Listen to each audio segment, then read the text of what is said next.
leva o casamento ao fracasso? Primeiro, a área sexual, a área íntima. Vamos para a primeira carta de Paulo aos Coríntios, capítulo 7. É um texto que não é muito explorado nem pregado nos púlpitos, por medo, vergonha ou receio, mas é tão bíblico quanto a soteriologia. Eu estou dizendo de princípios que pode levar o casamento ao fracasso. O primeiro deles é a área sexual. 1 Coríntios 7, no versículo 3. O marido conceda à esposa o que lhe é devido, e também semelhantemente a esposa ao seu marido. Na sua tradução tal, o marido paga a devida benevolência à esposa, e a esposa paga a devida benevolência ao marido. A mulher não tem poder sobre o seu próprio corpo, e sim o marido. Também semelhantemente o marido não tem poder sobre o seu próprio corpo, e sim a mulher. Até aqui. Primeira recomendação de Paulo. Paulo está escrevendo aos casais cristãos, aos casais de Corinto, aos casais crentes, a maridos e a mulher. O capítulo 7 ele está tratando do casamento. No início do capítulo, ele vai dar ênfase a uma área que a igreja não dá ênfase, a sexualidade do casal. Olha o que ele está ensinando ao casal crente. Olha o que ele está indicando. Maridos, satisfaçam vossas esposas sexualmente. Esposas, satisfaçam seus maridos sexualmente. Tem gente que acha que o sexo é pecado, que o sexo foi um distúrbio do pecado ou uma criação demoníaca. De hipótese alguma. Provérbios capítulo 5, Deus diz: desfruta com a mulher da tua mocidade. O sexo é bom, o sexo é santo, o sexo é puro e o sexo é legítimo. E ele está dizendo aqui, ele está ordenando, ele não só diz que o sexo é puro e legítimo, como ele ordena a prática dele. Paulo está dizendo: maridos e mulheres tenham relações sexuais regulares. É o que Paulo está ensinando aqui. Marido e mulher tenham relações sexuais regulares. E ele vai mais. Mulher, o seu dever na relação não é satisfazer você, e sim seu marido. Mulheres, satisfaçam seu marido sexualmente. Maridos, o seu dever na relação não é se satisfazer, e sim satisfazer a sua esposa. Marido, satisfaça sexualmente a sua esposa. Ele está ordenando isso. Ele está ordenando isso. E ele vai mais. Existe muito jogo nessa relação. Por exemplo, o homem tem mais, é natural, inerente da natureza do homem, o sentimento de posse, de domínio. Geralmente o homem tem mais interesse pela relação. A mulher, sabendo disso, muitas vezes faz jogo, chantagem, e usa disso. Geralmente ela que determina quando isso ocorre. Né? Não quero, não quero, e o homem não tem o que querer. A Bíblia quebra isso, ela diz assim para você: mulher, você não tem poder sobre o seu corpo, e tem o marido. Marido, você não tem poder sobre o seu corpo, e tem a mulher. Ele está querendo dizer que não pode ser rejeitado uma das partes quando há o interesse.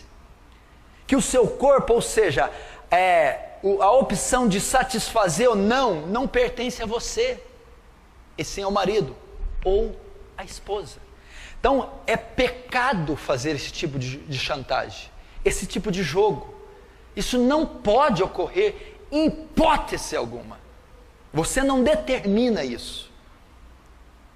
Não, eu não quero, não vou fazer, ou eu vou usar disso para alcançar um interesse meu. Muitas mulheres fazem isso, alguns homens também. Pecado. Isso não pode ser feito. Isso é pecado. E quando isso ocorre, já começa o fracasso do casamento. Vamos mais para você ver. Olha lá. É a parte mais séria. Verso 5. 1 Coríntios 7, 5. Não vos priveis um ao outro, salvo talvez por muito consentimento, por algum tempo, para vos dedicardes à oração, e novamente vos ajuntares, para que Satanás não vos tente por causa da incontinência. Aí, amém? Até aí. Não vos privais uns aos outros. Paulo está dizendo, não deixem de ter relações regulares. Não deixe de ter. Paulo está dizendo que um casal, enquanto está em atividade, 50 até 60 anos, não sei até quando o corpo biológico, fisiologicamente for permitido, não pode, hipótese alguma, deixar de ter relações regulares. Não pode haver.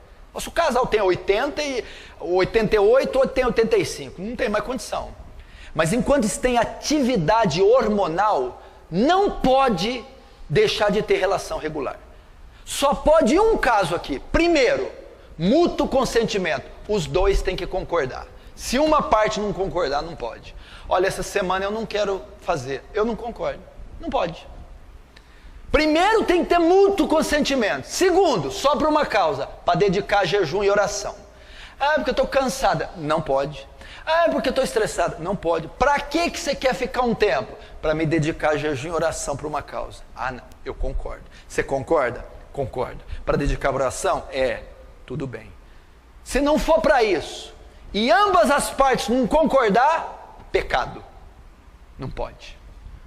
Aí se eu fizer, por que Paulo ordena ter relação íntima regular? Para que Satanás não tente uma das partes. Sabe por que tem um monte de marido casado que viciado em pornografia? Porque a mulher não satisfaz ele. Porque a mulher não permite que ele tenha relação sexual regular. Então Satanás tenta ele pela abstinência. Ele é tentado. Porque a Bíblia diz assim, ao solteiro digo, eu, mas não Senhor, que fique como está.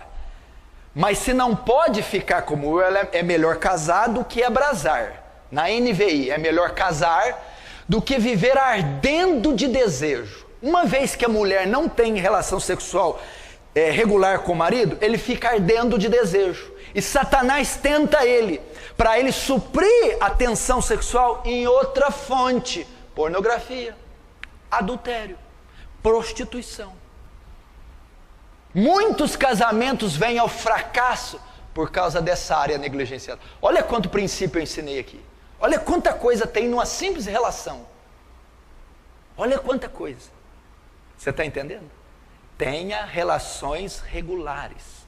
Não quero. Só se as duas partes concordarem e para se dedicar à oração e jejum. E isso aqui destrói casamento. Isso aqui não é pregado, não é ensinado, não tem livro escrito, seminário, ninguém fala disso aqui, porque não pode falar no púlpito. Mas não pode falar no púlpito. Tem um capítulo inteiro destinado para isso. Como é que não pode falar no púlpito? E tá cheio de esposa de pastor sofrendo, é um horror. Tá cheio de casal de pastor, essa vida aqui é uma lambança. Pastor que pornógrafo, pastor que não supre a mulher. E aí vai, porque não lida com essa área. Cheio de diácono, obreiro, cheio de crente dentro de igreja, que é uma baderna nessa área aqui.